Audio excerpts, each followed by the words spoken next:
get to a plus 20 for 3 days, you come back to minus 20. We don't have a winter coat when we go there. So when we come back, it's, yeah. So now I have a beginning of a cold now. So. Oh, no way.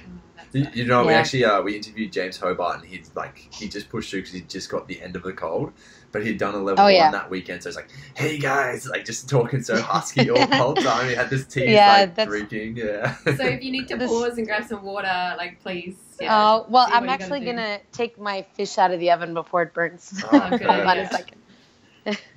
I love that you're cooking your dinner. And we didn't really introduce ourselves, so I'm Maddie, and this is Stacey. Hi. Did you ever meet? We would have definitely seen each other. I was on level 1 seminar staff for 5 years, and I was judging at the games and whatnot. But I mean, you see so many faces, so I'm sure you wouldn't remember. But I was on the staff for like maybe only 2 years, and I never did a staff summit, so I never got to meet the staff. Are you still working on staff right now? No, our business has taken off, and I just need to be home more. So it's a good problem to have. Yeah, but yeah. That's good. How come you stopped? It just wasn't like I wasn't in love with it, and the same as you guys. After finishing competing, like the business was starting to go up, and I'm not one to. I love work, but I don't love work enough to work like 2 weeks in a row. Yeah. So it was too much for me. Yeah. It got to the stage like Stace would travel every weekend and then come home and just have to work the whole week because we were getting so busy. And I'm like, it just crushed her. You get to burnout, hey, you just can't do it anymore. Yeah, I would come home from weekends and I would barely even talk to my boyfriend, you know. Yeah. I didn't want to talk to anybody. Shut up, I need to teach. Yeah, exactly. Oh, it's cool to speak to somebody who gets it. Yeah. Some people love it. They thrive off of that, but I don't think they have like that much work to come back to, you know, during the weekend, the week. So for sure. Anyway. Do you own Deka CrossFit? No. Okay. I've never owned a gym. So I am a full-time coach there, and the owner is a good friend of my boyfriend's. I mean, like he's a good friend of mine as well. Yeah. But my boyfriend and the owner started this gym together. Awesome. And at the end of my competitive career, I started working for them because he was okay with giving me just coaching hours. Before that, I was a manager at a gym. Okay. So I kind of wanted to finish my career off just doing mostly training. Yeah. So I started working for him, and I've been there since they opened, but only part-time, and now I'm there full-time. But I'm the owner of Deka Comp. Yes. Awesome. So I run Deka Comp out of Deka CrossFit. It's like Deka CrossFit is the umbrella for Deka Comp, but Deka Comp is my project. Yeah, it's super cool. So we'll pretty much get things underway. Is there anything you don't want to talk about? I can't think of anything. Open book. Cool. And we'll try not to keep you more, like, have you got an hour or so? We don't want to keep you too long. Yeah, that's fine. Okay, cool. Perfect. Don't worry about me. Unreal. Cool, we'll get started. Guys, welcome to the Chief Life Podcast. I'm Matthias Turner, joined by co-host Stacey Lee Turner. Hey, guys. And today we're super blessed to have Michele Letendre with us. Michele, welcome. Hi, thank you for having me. You're more than welcome. It's super cool. So, I mean, you've just come off of the back of Waterpalooza, and I guess I tend to think that you don't need much of an introduction, but I'll give you one anyway. So you've been a CrossFit Games athlete from 2011 through to 2016. Highest placing was 4th in 2014, and now you've moved on to coaching side of things, where you're probably your best known athletes are Pat Vellner and Carol Ann Reason Thibault. So, is there anything? I guess there's a lot more to it, but anything else that you want to kind of add at the start to say, like, hey, this is who I am? Well, I mean, beyond CrossFit, I'm an art lover. I studied in design and art. Yeah. And I'm just like a regular person. I love coffee. I love reading, and I do other things than CrossFit. I just recently started yoga, so I am like. I like to think of myself now, especially as, just like everybody else, I do other stuff. Yeah. But my athletic background before CrossFit was water polo and swimming. And, my education is in fine arts and design. Yeah, so you did interior design at college, right? Interior design is not the right word for it. So it's it's a fine arts degree. In the school I was going to, they don't have industrial or interior design. It's called design art. Yeah. And we just worked with design as an artistic expression. Okay. So it was a little bit more conceptual. So what do you do for creativity now? Like, obviously, CrossFit's a sense of creativity for some people, but what's your artistic side outside creative of it? Outlet. Exactly. My creative outlet. Well, I've been craving fine arts, like especially in the last few years. In fact, I think my last year of competing, I decided to take a pottery class. I took a drawing class recently, trying to get myself to get back into that. It's like anything, you have to practice it.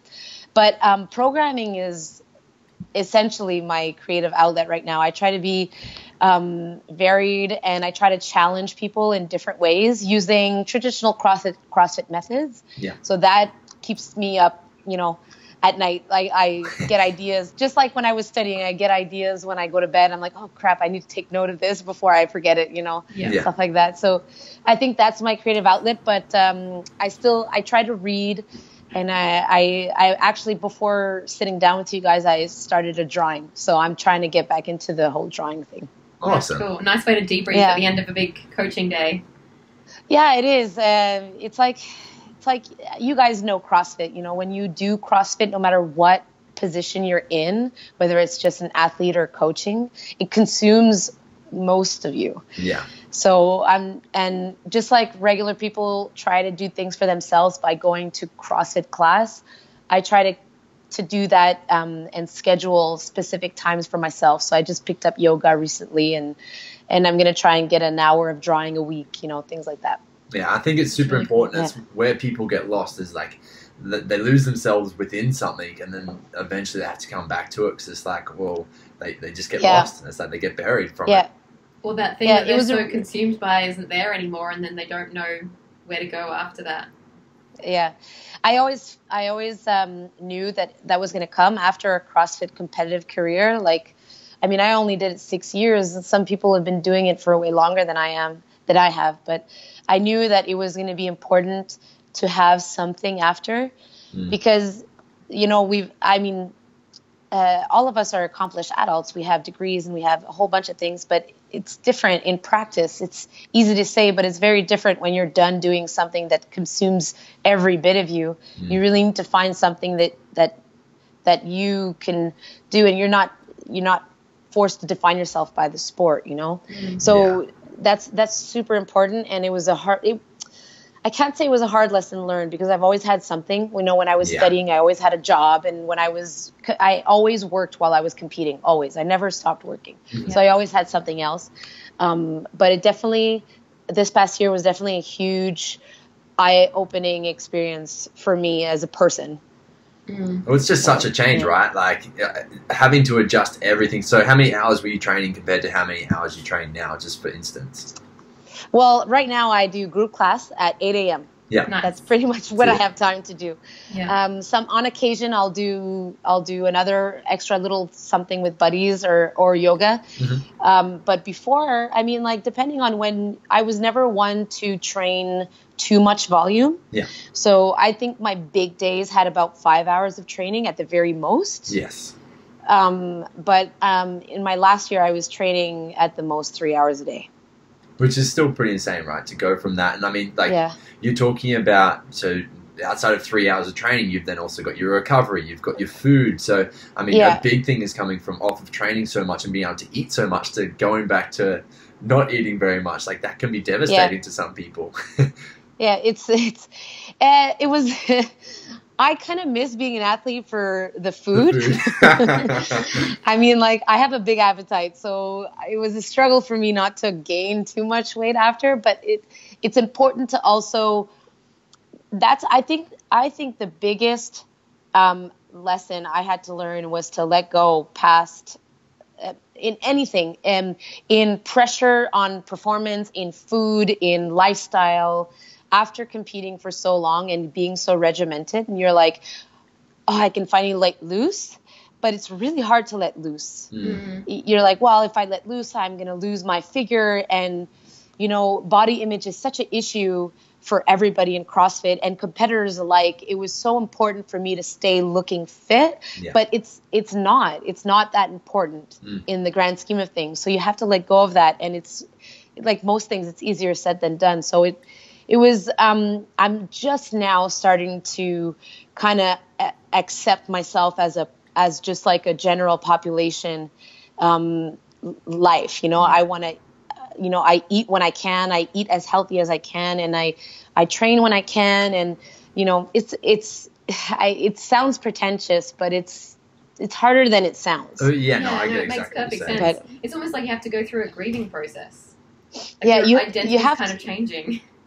Yeah, it is. And I think the hardest part of being retired now is mostly just dealing with expectations of others, of myself, because I've accepted that, I'm going to go to the gym and do what I can and scale if I have to. I don't care anymore. And, but it's difficult when people will tell me, like we recently redid 17.1 at the gym, and, I have, some of my members like, oh, you're going to do it in like 10 minutes. And, to be honest with you, that day, I didn't finish the workout. Yeah. It's a 20-minute time cap. Last year I did it in like 12 minutes and I didn't finish it this year. Yeah. Like a whole bunch of things went wrong that day, but like, and then I have to deal with people expecting me to still perform like I was a games athlete. Yeah. So that's really difficult because it's a constant reminder, because I've gone over it already. I'm done, but for some, I'll still always be Michele Letendre and games athlete. So I have to, they mean well, but that's the hardest part, I find. Yeah, exactly. Sure. What was kind of the big driver for you to give up competing and go into the coaching realm? It just wasn't a priority for me. Training for myself wasn't a priority for me anymore. Yeah.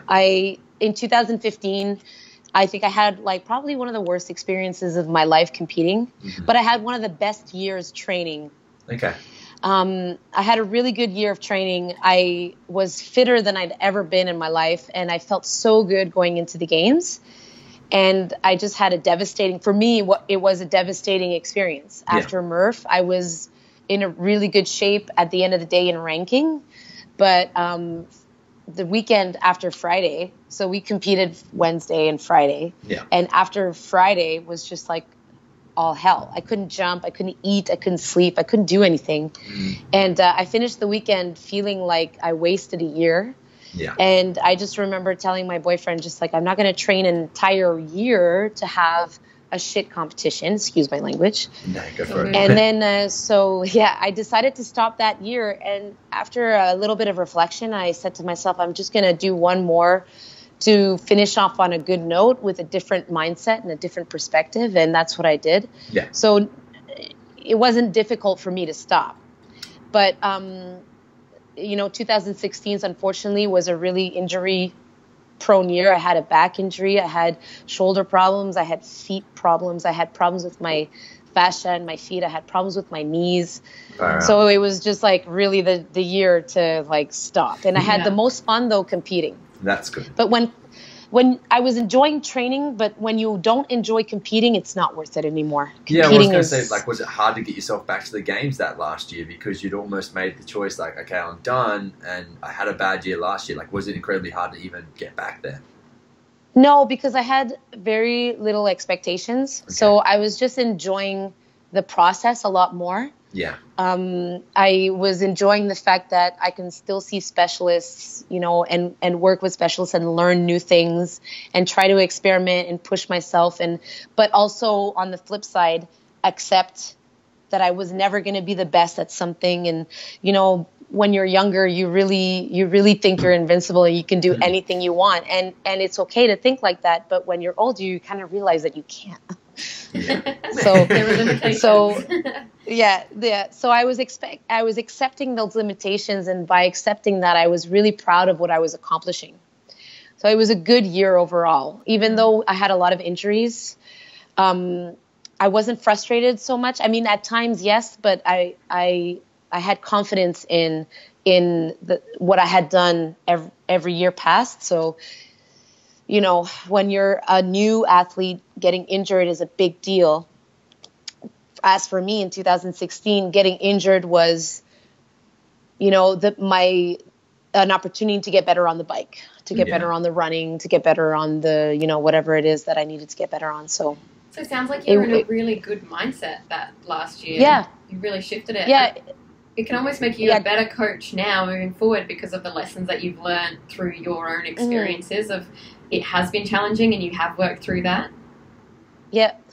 I think, you know, you can get better throughout experience. Any athlete with experience will get better at understanding these things. Maybe I'm a better coach than I am an athlete, but I really aspired by my specific career to help coach different people, because I see what my mistakes are as an athlete. You know, I think I had potential to do a lot more, but I was scared to, and I didn't push myself enough. And I was one of those athletes that was content with what I thought was my max, but knowing now, I know it wasn't. Mm-hmm. So I think definitely with age and experience and injury and all these things, like, it definitely makes you a better coach for sure. I mean, as long as you learn from it, right? Some athletes don't, but I think I did. Yeah, it sounds like you've got a good growth mindset. You want to keep learning and expanding, and it's awesome. I guess. Yeah, and go on. Go ahead. I was going to say it ties in. Sorry, you go. I think that I was never meant. I had talent, but I was never meant to be the best CrossFit athlete. I think that as a person, I really enjoy teaching. So for me, being an athlete just, I think, made me a better coach. I've always really loved coaching and teaching and just kind of exploring how things, like how people move and transpiring that to other people. So for me, I think that was my process to be a good coach, is to have gone through it myself. You know, that's cool. Bigger picture concept. Yeah, I was going to say it ties into the Deka comp mindset that you've got written on the website, which is really cool. And it ends with "and have fun." Which is, I guess, super important. Like, so many people just thrash themselves daily in the gym. Punishment. Yeah. Yeah. Well, you know, some people thrive off of that. You know, everyone is so different. Yeah. And I found that I learned a lot from different mindsets, and I worked under Ben Bergeron for a long time, and he's got a really, really specific approach to mindset, and it works really, really well for a lot of people. But for me, it didn't work so well. It took away some fun for me, because I tried to be someone I wasn't. Yeah. You know, I had this idea of being a champion and this, that, but that's just not who I was. Mm-hmm. And I've never been that way. So I've always kind of tried to keep things light, because that's how I thrived. You know, I did the best competition when in between my events, I went to watch other athletes and stopped thinking about what I was doing. And I know that it's not the best for recovery, but mentally it kept me it kept me from turning in circles in my head. Yeah. But it's really important as a coach to understand that some people need that. Yeah. So there needs to be a balance as a coach, and I try to do that as much as I can with my athletes. You know, I have some athletes that, like Pat Bellner. Yeah. Pat is like the most lighthearted person to coach. He's so in his own world when he competes, and he's so confident and understands what he needs to do. He's so smart. I don't need to push that stuff on him. Yeah. And if I tried to force that stuff on him, he would probably not like the authority I would give him. Mm.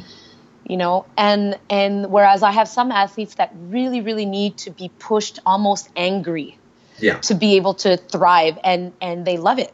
I have an athlete that I tried to be light with him, but he really gets better when he's angry with himself. Mm-hmm. In a performance point of view, that's what works for him. It still catches me off guard, and it's totally not how I would want to be coached, but it works for him. Yeah, exactly. So I always end with have fun, but that's subjective to anybody, you know. Some people really like being serious, and that's how they are. They're serious people, and they want to train hard, and they you know, like, that's how they are. Yeah. Well, I guess guest of the show, friend of the show, and also one of your athletes now is Brandon Swan from Yes, Australia, yes. and I think he went through the exact same experience as what you did. Like, had a coach, and I think you almost saw him like he was at a peak, and he dropped because of the mindset stuff and the seriousness. Yeah, exactly. Whereas he's a lighthearted person. Like, he's fun to joke with and fun to play with. Yeah. And that's what he wants his gym to be, his play. Like. It's not to be crazy intensity. And so it was interesting now that he's come off the back end of that, you see these starting to like really perk up again, which is super cool. Yeah. I'm happy you bring him up. Like, Brandon really makes me think of me, you know. He's just he's just a selfless athlete. You can tell when he trains and when he does his social media and stuff like that. It's such a pleasure working with him because we're very much alike, you know. But the important thing is to really work with your athletes as peers, and in my opinion, not as authority. Yeah. But it also depends on the age of the athlete. You know, I was an older athlete, and it's not to say that Ben was a bad coach to me, because he worked really hard for me, and he helped me get better in a lot of ways. I mean, the first year I was with Ben, I went from 13th to 4th, you know, and there's a reason behind that. But as an older athlete, where I understand how certain things work, and I'm a little bit more of a realist, if so to speak, less romantic about the whole competition thing. It became more of like it just wasn't, it made me feel like work, you know, and I didn't want it to feel like work, you know. But you have to go with what your athletes are giving you. Yeah, exactly. Sounds like you're super adaptable and aware of that, so that's cool to have that ability. More open awareness around it. So it's actually interesting. I ran into Yami Tikkanen and Tim Chan at the Pacific Regionals, and they were talking about you when I came into the conversation, and it was about the coaching side of things. They're like, is a female coach better or not? Like, for different athletes, is it going to be a better thing? And for female athletes in particular, and they were talking about Caroline at that point, because she has just increased so much, and they were saying, like, I think Michelle's doing an amazing job with her, and it's just interesting because there isn't that many, I guess, higher authority coaches that are females. Yeah, exactly. Whereas now coming in, it's pretty interesting. Yeah, it's definitely, you know what, I'm not going to lie, it's intimidating. It's an intimidating position as a woman to be a coach, because I don't know, different approaches, you know. I never really thought that I would become an international coach. I didn't think I was going to pick up a lot of those athletes, but I try to use it as a positive thing, because, you know, I think the biggest difference between me as a female coach and a man is maybe I have more of a motherly approach. I'll take care of my athletes. Like, I'll try and get them food, and I'll make them food, and I'll try to be as accommodating as possible. Little things like that. Yeah. But on I never really thought about it so much as actual programming. Like, I don't see a difference. I wouldn't see a difference between a man or a woman. But it definitely was something that I was scared that would maybe stop me from having success. But funny enough, when I started Deka Comp, the only people that were reaching out to me to be coached by me were men. Yeah.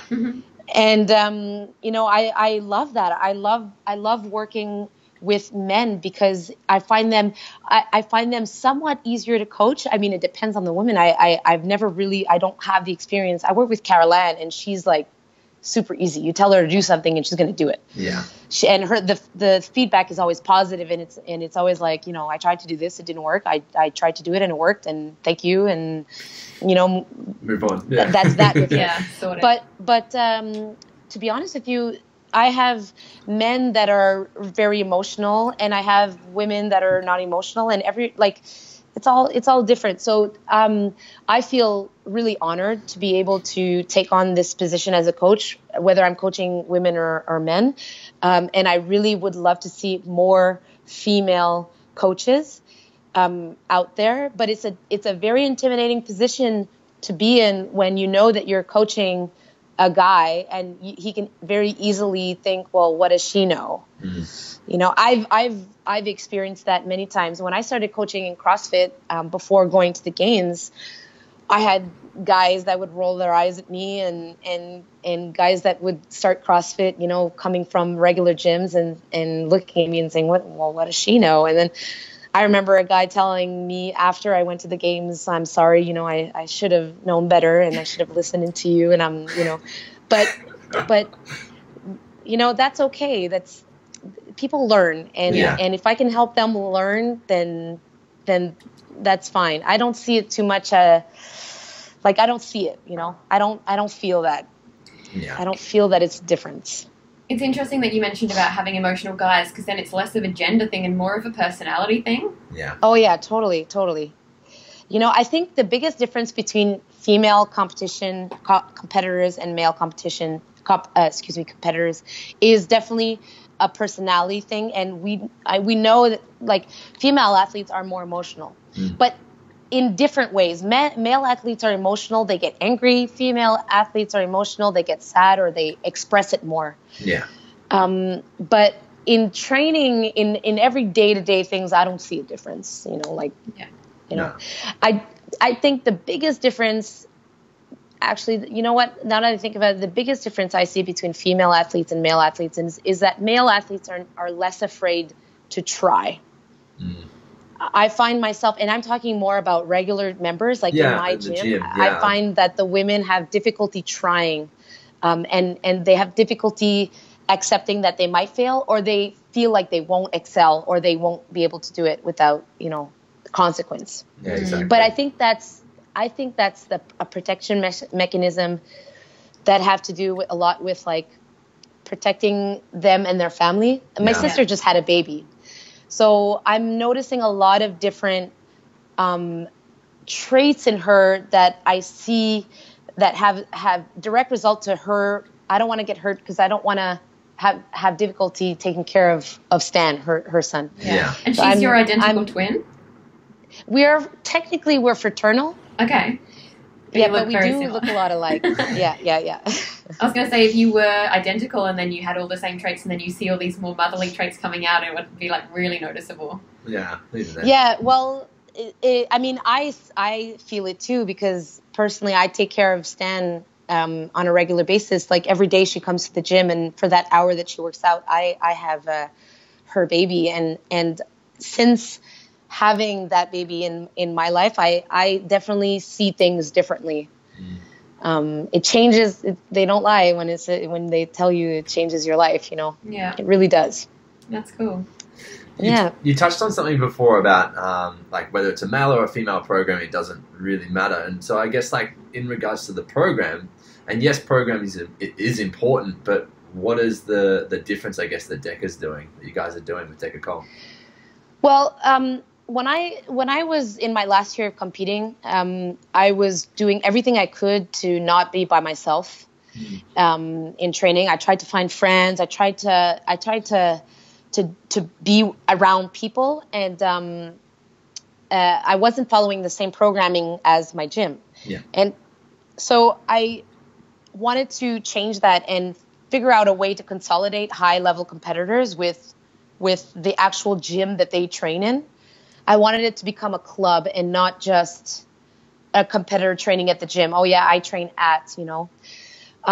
So what Deka Comp is basically a competitor program. I have, like, A, B, C, D, you know, whatever, tuple sessions, etc.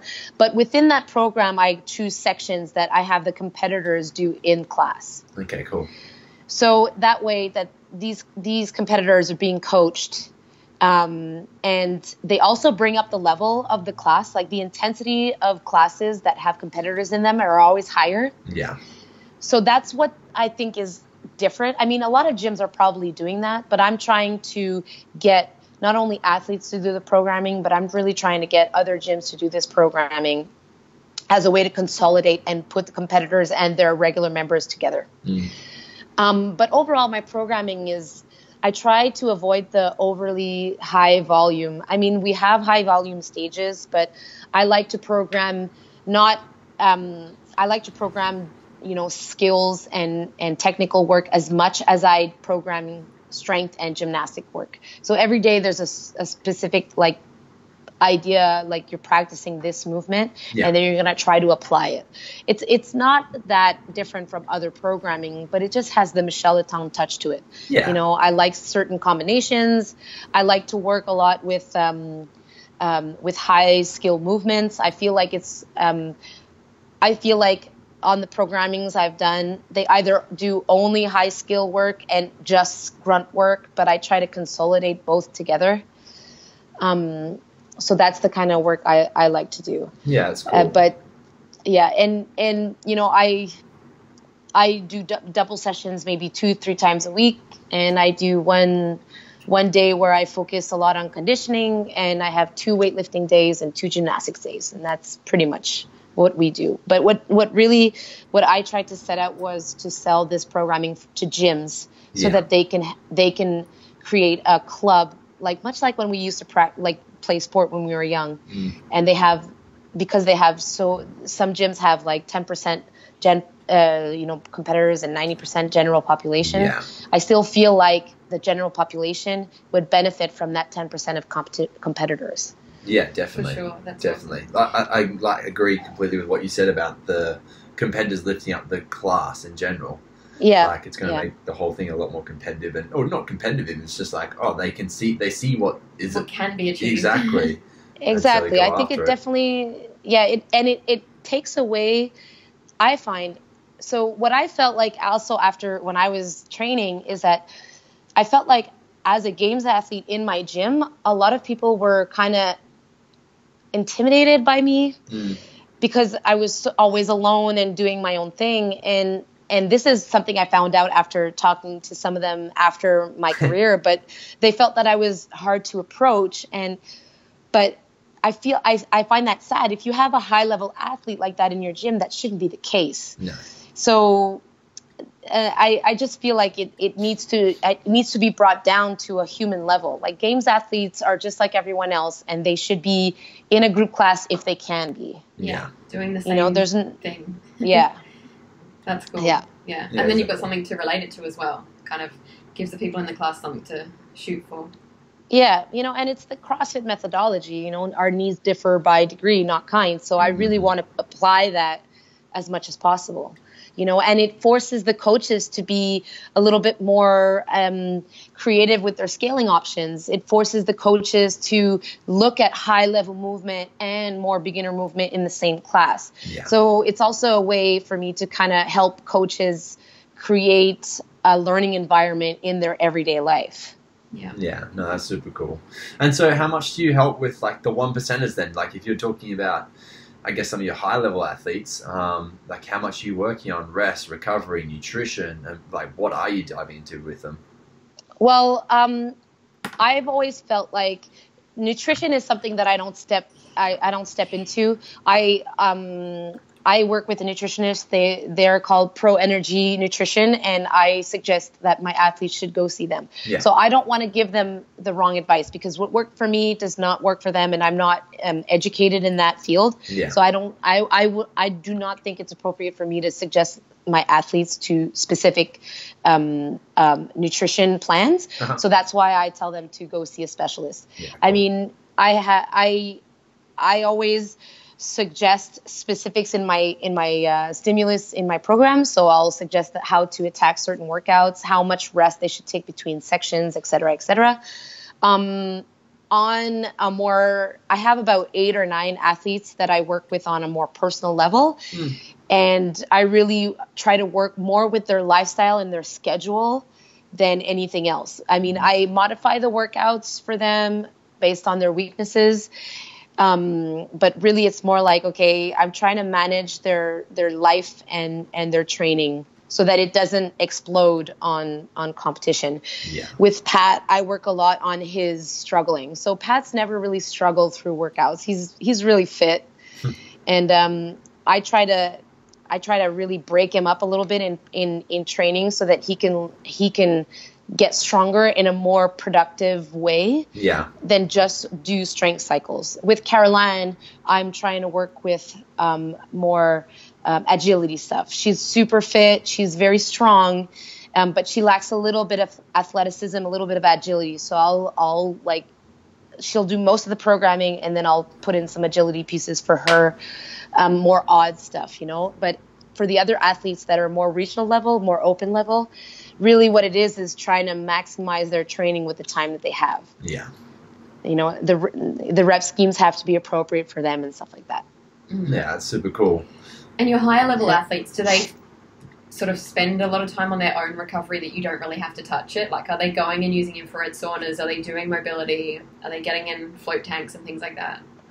Yeah. So I'm kind of like everyone is different about that. So I never did that stuff. The recovery stuff that I did was I had a chiro, I had a physio, I had a massage therapist and a physiotherapist that worked with me. And on recovery days, I would go see them, and I would do sometimes some Finnish spas, like hot and cold tubs. Mm-hmm. Yeah.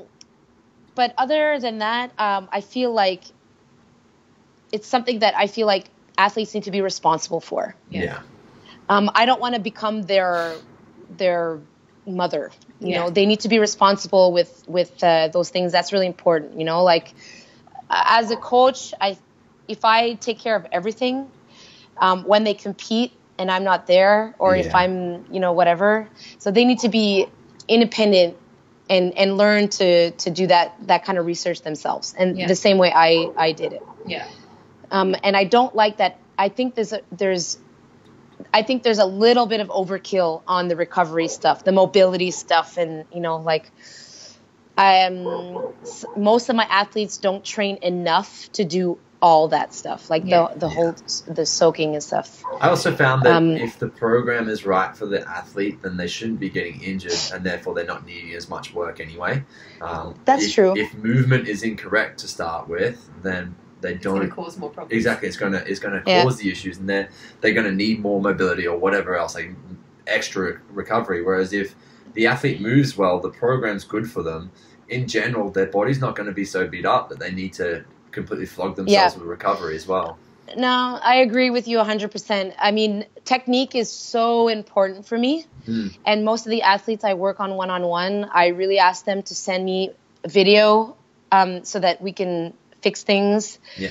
But I've always been technical in everything I've done. I'm a technician. I love technique, which is why I love weightlifting, which is why I love gymnastics. I love all that stuff. But that being said, you know, I've always felt like I've had great technique in everything that I did, but I got injured. Yeah. And that's inevitable. I mean, I was one of the smallest athletes, and I was also one of the strongest athletes, and that comes with a price. Yeah. So athletes will get injured, and they just need to be smart to catch it beforehand. Yeah, definitely. Be aware of the warning signs.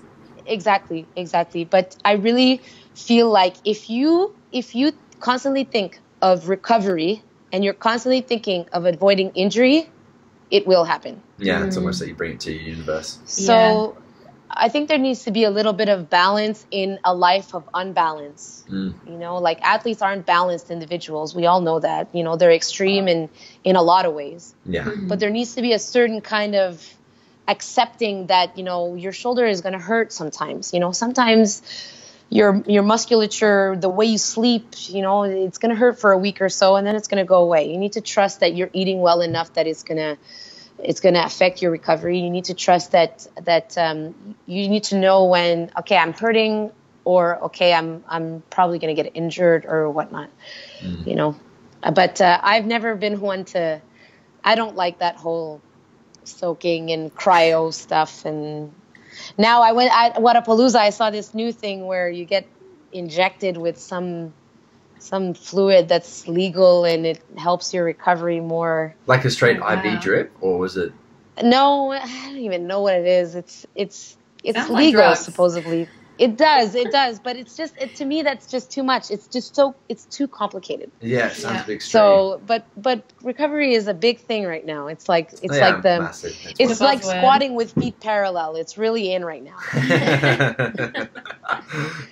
I guess on the other side of things is the whole situation that happened last year with Pat Vellner coming forth, and then it being released that Ricky got done for drugs and he actually came third. Like, how did that whole situation kind of impact you as a coach? Was there much? Well, so that situation was really, really hard on me and Deka Comp specifically because I'm going to, like Jose Sarda, who was a master's athlete, also got caught, and she was one of our athletes. So we are on both sides of that medal. Yeah. And I have to be honest with you, that was really tough. And it was tough when we found out that Jose tested positive. But I was so happy to hear that Pat got his medal. And so I lived it on both sides. So with Pat, I mean, like, I'm proud of him whether he's last or first. You know, Pat competes like a champ. He went from a devastating first day and climbed up 4th place. And I mean, it sucks for him because he when you train so hard, when you train that hard, and on top of that, he's in school, so he's training like a mad person, and he's studying hard, and he's doing all the right things, and you're just shy of that huge glory, you know, that evening of glory. It's a frustrating experience to come fourth. I mean, I've been fourth. I wasn't expecting to be fourth, and I took it like it was 3rd place because for me, I was ecstatic. But it's when you are aiming for that podium and you just come shy. It's frustrating. But what would have been worse in this situation was that he would never have been caught at all. Yeah, exactly. You know, we would never have known. But I think that Pat is a very humble guy, and he is still proud of what he's accomplished no matter what. And whether he got that spotlight or not, I think he's extremely happy because what he was able to do that weekend is just like no one saw that. No one saw that struggle throughout the weekend, so that belongs to him. Yeah. Whether he would have got 3rd or 4th or 5th, no one saw that uprise that he had. So I think that he's still really, really proud of himself. Getting the medal and being presented with a medal at the Invitational for him, I think, was really special. Yeah. But it's bittersweet, you know? Yeah. And then on the negative side of things, when we found out one of our athletes tested positive was the most eye-opening experience that I've ever had. Yeah. It was literally like someone slapped me in the face with iron glove. It was just so hard to accept. What did you test positive for? Pretty much the same things as Ricky. Okay. And so was the athlete aware that they were taking something that was illegal? Yeah.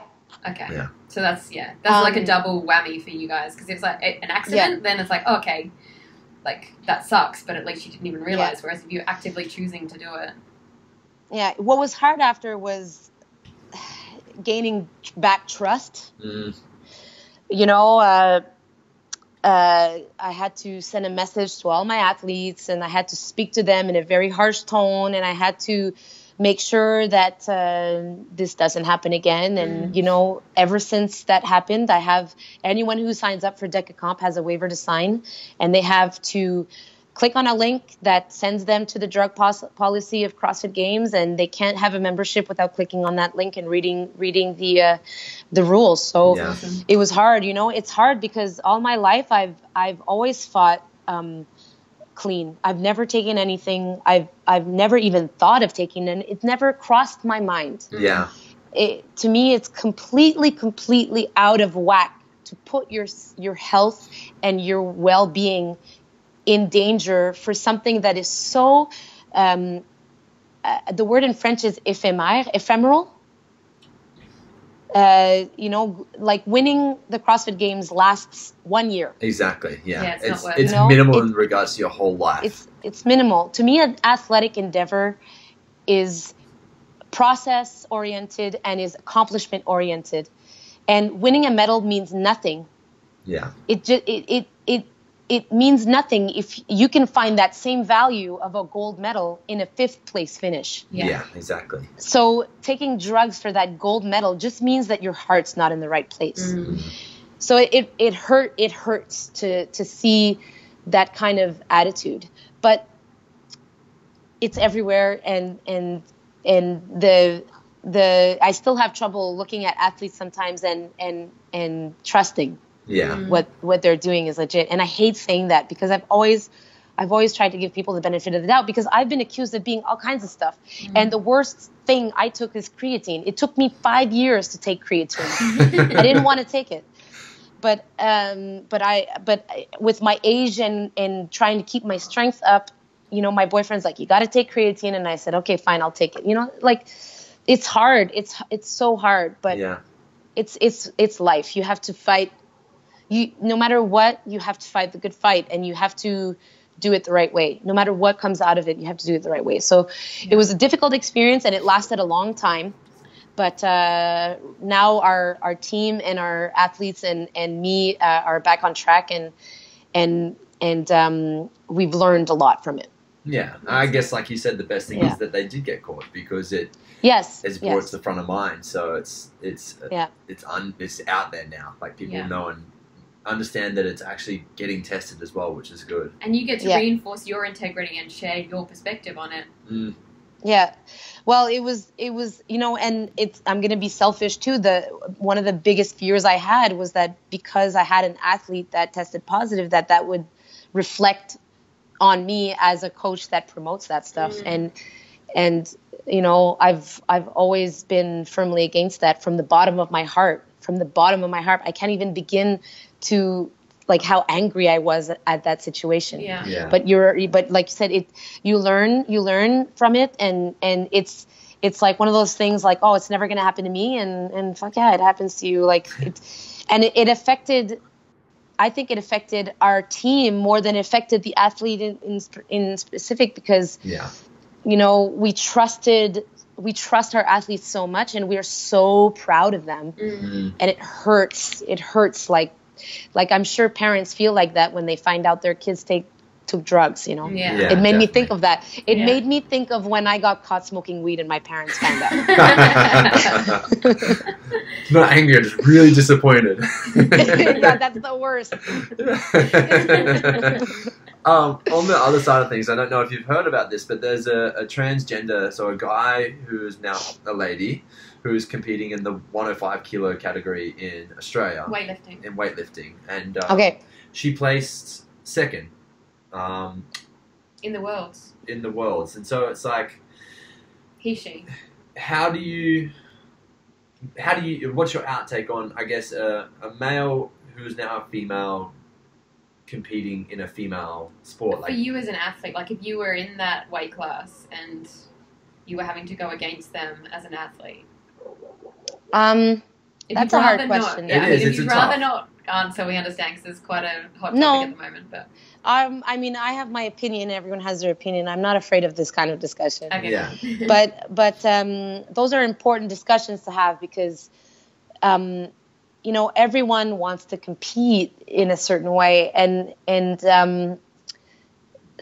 it's difficult, because as an athlete, if I would have found out that one of my competitors was in that situation, I would find it unfair. Yeah. But how do we know that actually affects their training? Yes. And my question would be: is the hormonal therapy detrimental to their strength, or is it good for their strength? I mean, how many male athletes are on testosterone? Because of especially masters, they're on testosterone boosters because of their lack of testosterone. Like, you know, it's.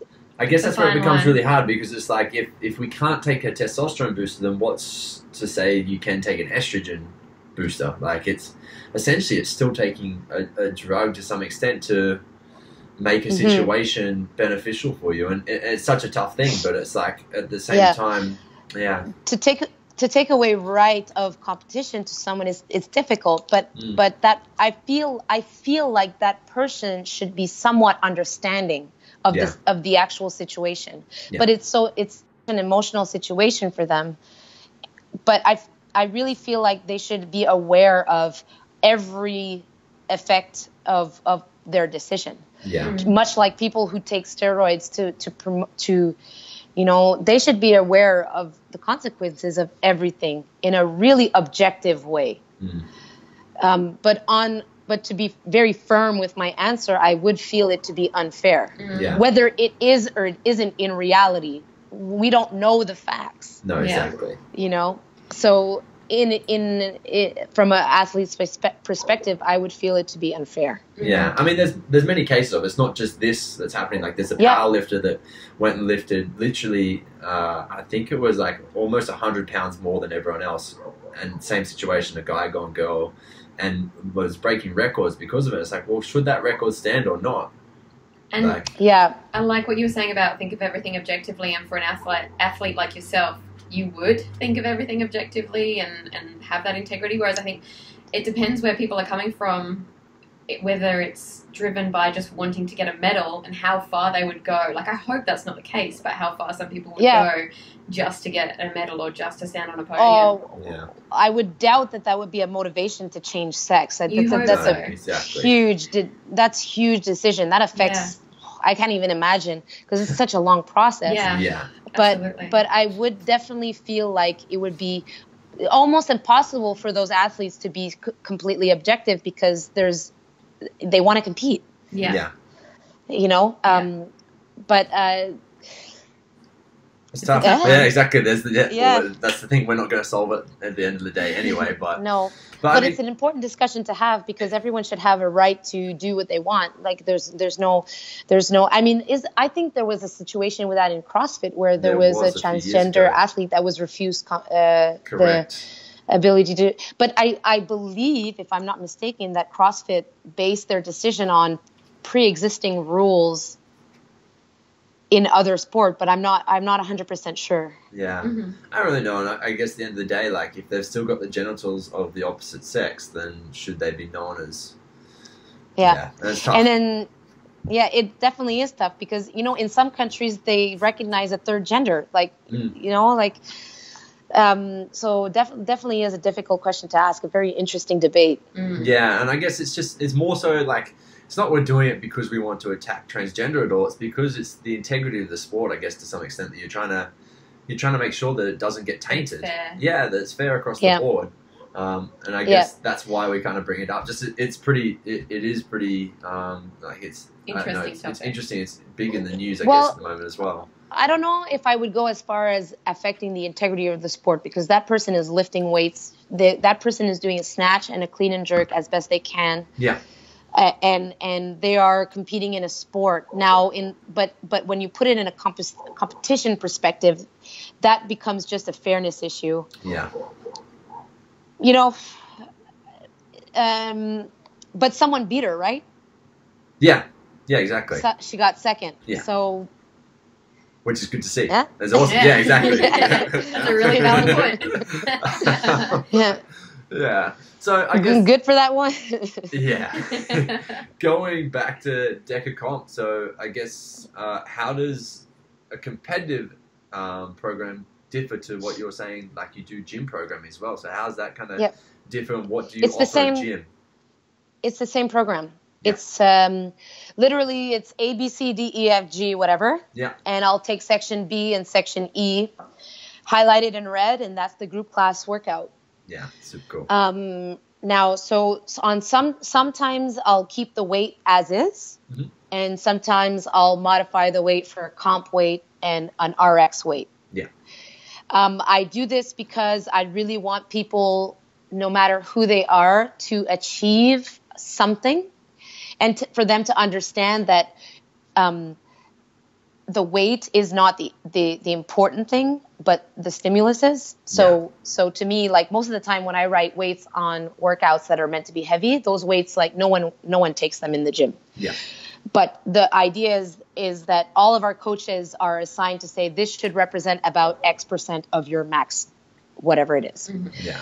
But it's the same program. It's the same thing, same movements. I don't shy away. I don't try and hide muscle ups from people.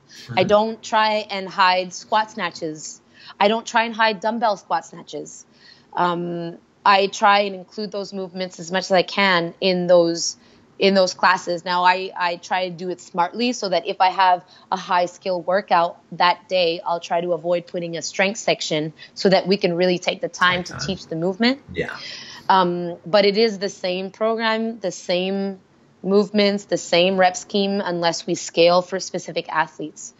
And that's so that, you know, those, and it's also, it forces competitors to kind of work on someone else's time, because when you compete, you're never on your own time. You might find that they have a delay in heats, and then they catch up the delay, and then all of a sudden, oh, boom, you thought you were an hour late, but you have to warm up in 10 minutes and be ready. Yeah. So it kind of forces competitors to be on someone else's time within the class. But it really is the same program.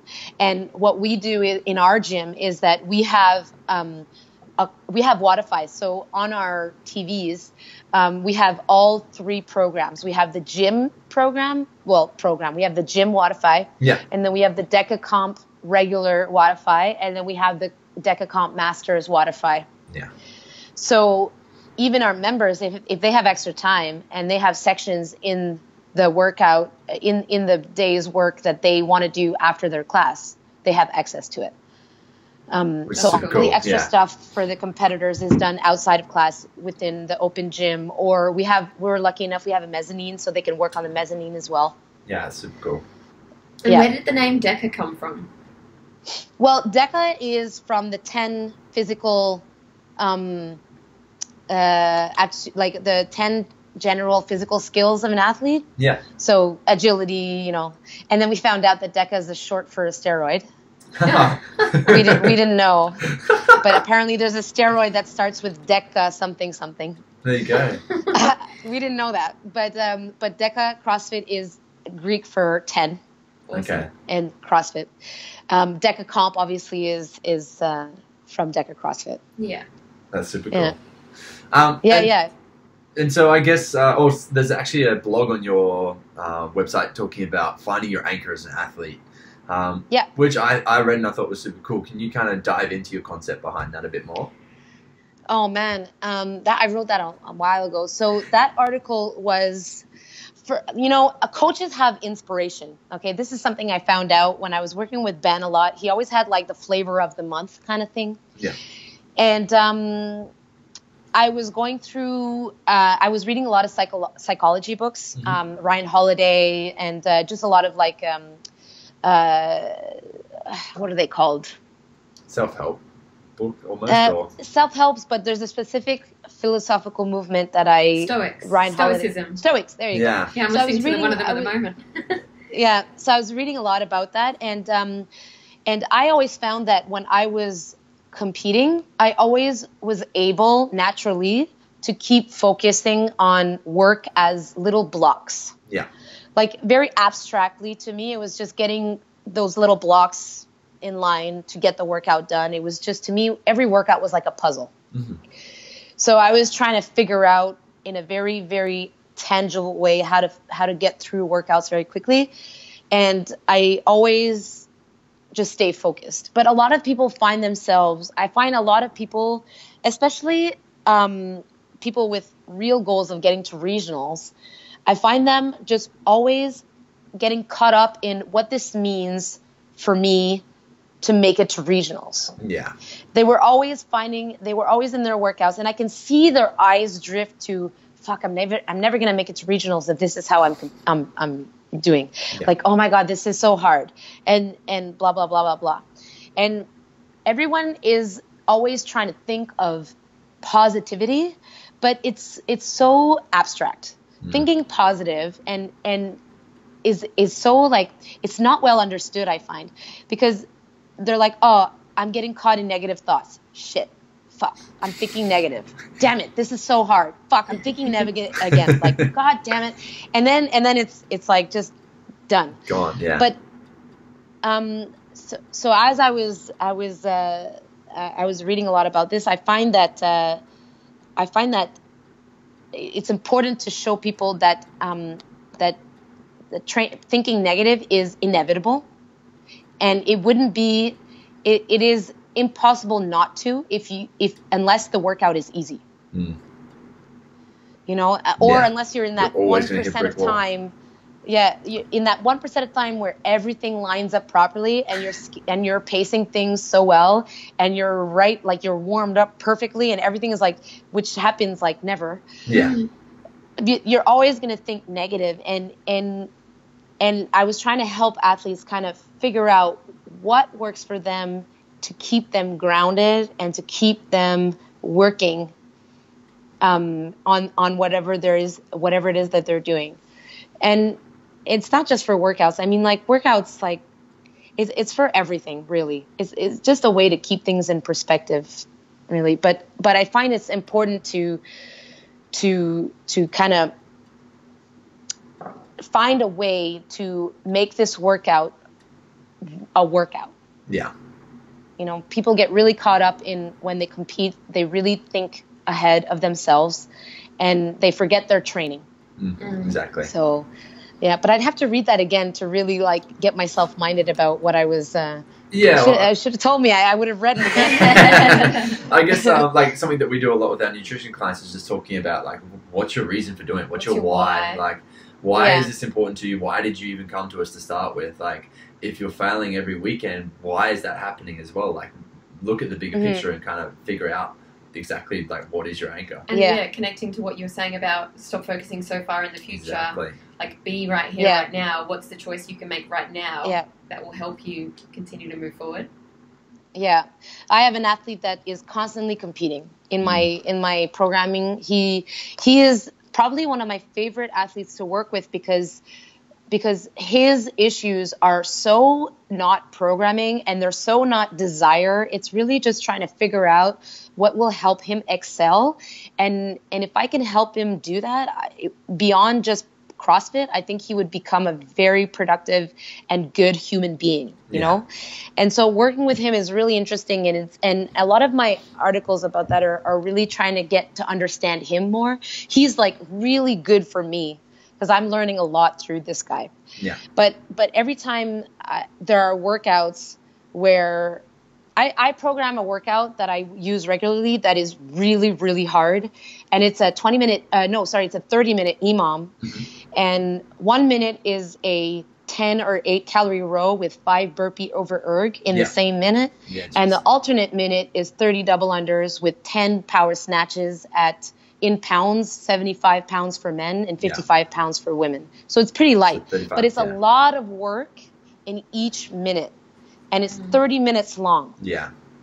So you're running at probably 90% or 95% heart rate for 30 minutes.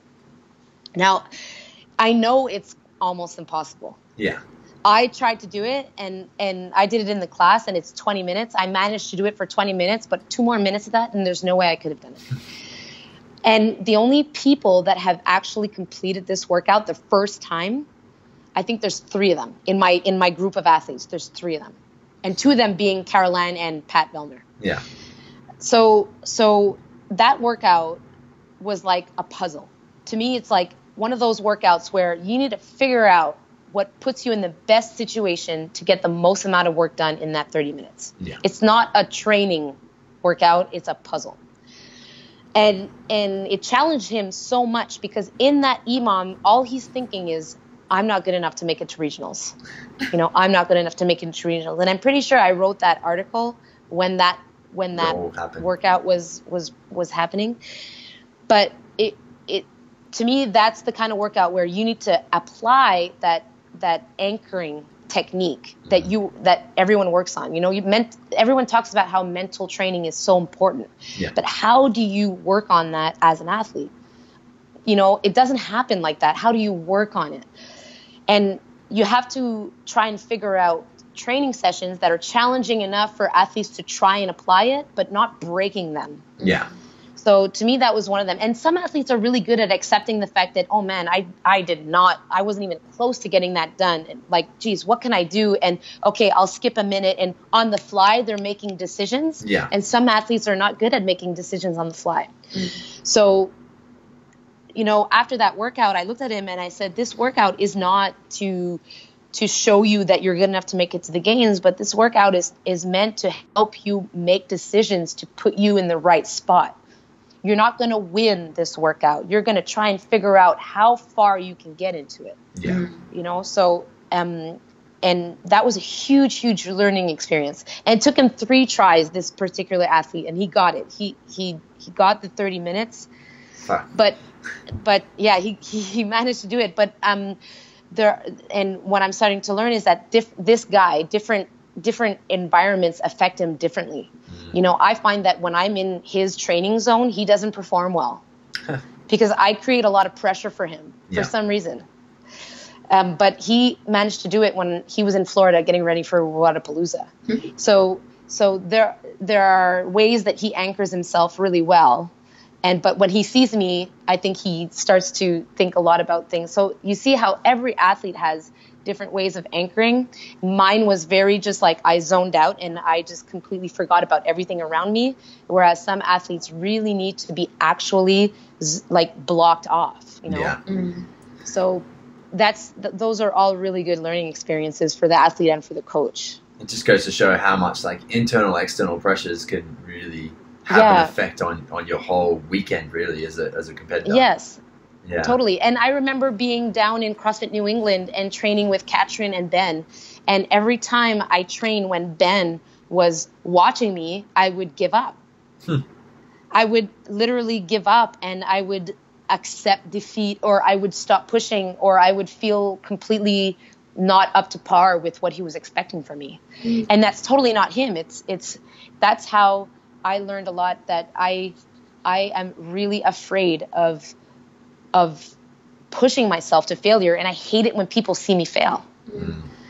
So that's like those situations are really important, and anchoring yourself and kind of forgetting the emotional importance. It's just a freaking workout. You're just training. Yeah. That's all it is. Yeah. You know, but there's so much attached to that stuff. You have to figure out how to get that away from whatever it is you're doing. Unpack it all. Definitely. So, in regards to your training camps, I see you do every once in a while. How does someone how are you kind of putting them on around the country, or are they just kind of everyone comes to you? How do they work? People ask me for clinics. I don't like to call them seminars because I don't like. You know, I like learning through experience. So they're training camps, but it's like more like a really big class. Okay. Like you do a lot of workouts, and I like to teach technical stuff. But people ask me, I've been asked from like a little bit mostly in Canada though, and when they ask, I try to figure out, see if I can put it in my schedule, and then I'll put it in kind of sporadically. Yeah. It's not something that I market, but it's something that I do. I still feel it's a little bit weird when people ask me to do that, because I don't know, I just it's humbling. Like it's nice to see that people really would like my approach or want to know how I coach or whatever. And it's something that I really, really enjoy doing. But the one thing that I don't like, and I mean, I was on the level 1 staff for a while, but the one thing that really got to me on the level 1 is that every time I go somewhere and I kind of plant seeds, I don't get to see the end result very much. Yeah. You know, I know that it's helping them, but I don't get to see them throughout. So I don't know if they're applying what I say or if they're doing it right. Like I'm a little bit of a control freak, so but I do them when people ask, and when it's impossible, obviously, like I skip. But it's something that I really enjoy doing, and I'm probably going to keep doing on a appointment base. Yeah, cool. Yeah, that's super cool. And I guess the big question, I guess this is based on situation as to where you are at a point in time, but do you prefer being the coach or being the athlete? I feel like I know the answers to that after the way that you've been speaking, but I'd love to hear from you. I really love being a coach. It's a very frustrating position because I was an athlete. Yeah. To me, it's like, well, shit, just do it. You know, but some people still ask me, like, I don't know how to do this workout. I'm like, well, just do the workout. It's like, just figure it out, you know, break when you need to break. But then I realized that I need, and that's I'm working on that everyone is different. And the way I went about things as an athlete is really, really different from most people and the way they were doing. So I'm still learning on how to coach people specifically for workouts. Now, showing people movement and technical stuff, I love doing. I've always loved doing that. On a flip side, being an athlete is really fun because you get treated like royalty when you're traveling as a CrossFit athlete, and in a CrossFit perspective, like it's really, really nice having that kind of treatment. What I hated about being an athlete was that I became more and more selfish and more self-absorbed, and I was like, fuck, I'm becoming that person. And I really didn't like that. And that was one of the reasons why I was like, okay, this needs to stop because, I have a boyfriend and he wants to have kids, and I need to start thinking about a family and everything else. But as a coach, I feel like there's more to it, and I evolve more as a person, as a coach. So I love that about being a coach. So there's pros and cons though. As a coach, like I said, it's stressful. Watching competitions is so stressful. This at Wodapalooza, I'm pretty sure I aged 5 years watching them do muscle ups on those long straps. I was so nervous, and you want them to do so well, and you want that. And watching a workout go bad is like, well, fuck, I can't do anything to help, but both are good. Both are good. And being an athlete, you learn a lot too. Like I went to see an Olympic lifting coach, and I learned so much. And I went to see a nutritionist, and I learned so much. I went to see a running coach, a sprinting coach. I went to see endurance coaches. I met powerlifting coaches. And all these worlds collided for me, and I got to learn so much. But as a coach, you learn in very, very different ways. Yeah. I would hope that being a parent will be similar to this. Like I'm learning a lot from my athletes, and I can't wait to be a parent and learn from a baby or a child's perspective. It's that kind of learning. You see things differently. You put yourself in other people's shoes more. You become much more empathetic. Yeah. So I find it's a more gratifying position to be in. Yeah. No, and you can tell you're a very giving person. Yeah, exactly. Very, very selfless, and it looks like you've taken the completely perfect route in regards to like going out and learning more. Like you haven't taken the route of like, I'm an athlete. I've been there, and I know it all now. So it's like, no, since doing that, you've gone and looked into mindset even more, so you can help your athletes. Like you might have the training side down to some point, but it's like the everything else on top of like you realize you've gone how and much learned. you don't Exactly. know. It's the awesome. more you learn, the more you realize there's more to learn. Yeah. That's cool. But that's so important. Just and apart from sport, I mean, just sport is a reflection of life. I think it's a concentrated version of how one should be in life, and I think, my sister and I talk a lot about how she's a cynic a little bit. She thinks that everyone is crazy in CrossFit and they take things way too seriously.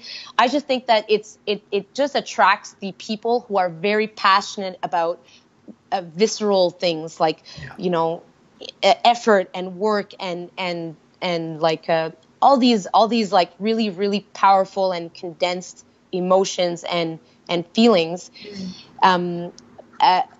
But you can learn so much through sport that you can transpire into your life. That's really important. Just overall, not to be an asshole, Yeah. So. Yeah, definitely. Yeah. Awesome. We're respectful of your time, so we're going to start to wrap up. We've got 2 last questions, and then we'll be all done. So the last 2 questions, these questions that we ask all of our guests. The first one is, what is your biggest driver? Yeah, like what's your biggest drive? What gets you up daily? Going deep for the last couple of questions. That's a good question because what I've noticed in the last few years of my life is that there's never once that I've got up from my bed and not wanting to go to the gym, whether it was for training or for work. And I think that on a very selfish and personal level, I love to excel in anything. I don't like being mediocre at anything. Yeah. I like to practice, and I like to find the best way of doing whatever. It doesn't need to be CrossFit. When I was in fine arts, I wanted to have the most beautiful drawing. When I was in design, I wanted to have the most functional lamp. Yeah. I've always tried to research and to apply myself as best I could in no matter what. And I can transfer that to anything. Yeah. But what really makes me happy is being able to share knowledge and to share experiences with other people. And it's very selfish. It's a selfish way of liking that. I really love it when people tell me, I really loved your class. Yeah. That motivates me. It really motivates me. It's rewarding because I know that they had a good time, but it's also like, great, I gave them the best class. So I'm, and that's totally selfish of me. That's the selfish part. But I really love very tangible things. Like I love technique, and I love teaching people how to move. So that motivates me. And I really love teaching classes that have Olympic lifting. When I know that I'm going to teach a class that has a snatch in the workout, I'm really happy. So those are little things. And then soon enough, we're trying to start a family, and soon enough, I'm sure I'm going to try and be the best mom ever, Yeah. So those little things like that motivate me a lot. That's really cool. That's super cool. Well, then the final question is, what's your biggest fear? What scares you? Well, what I've come to learn is that my biggest fear, when I was competing, my biggest fear was putting myself on the line, like really on the line, It's one thing to really push to be the best athlete you can be, but to outright say that I want to be the best in the world was really scary. And I couldn't come to terms with it. I was really scared of I was scared of the fame. I was scared of the implications of what it would mean for my life after. I was scared of becoming someone I wasn't. Mm-hmm. I was scared of failing. I was really scared of putting myself on the line and being vulnerable to that kind of spotlight. Mm-hmm. So that was really scary. But I think now that I'm trying to become a mom, I think my biggest fear is failing at being a mom. Oh. Yeah, that's scary. Same, Stace. Yeah. I think you'll be amazing. Yeah, I have no doubt hopefully. after this conversation. Yeah, definitely. Yeah, definitely. Cool. Because you strive to be the best you can at everything. Yeah, exactly. So, and it does transfer across in life, right? Yeah. Do you guys have kids? Not yet, but we'll be. Not yet.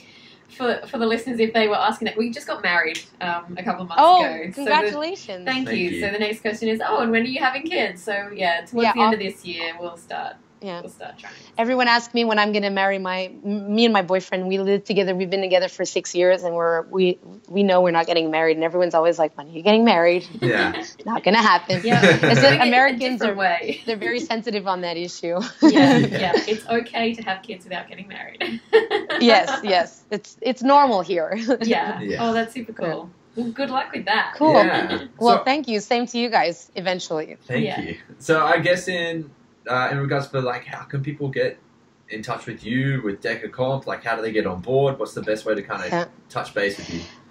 Well, I answer all the emails, so you can always email. The email is pretty easy. It's dekacomp@dekacrossfit.com. The email is on the website, dekacomp.com. I'm on Instagram, DekaComp. I'm on Facebook as DekaComp, but you can also reach me personally. My Instagram is, I think it's Michele Letendre. Yeah. Any way that you find my name, you just send me a message and I'll answer. And there's no bad questions. I'm happy to share anything.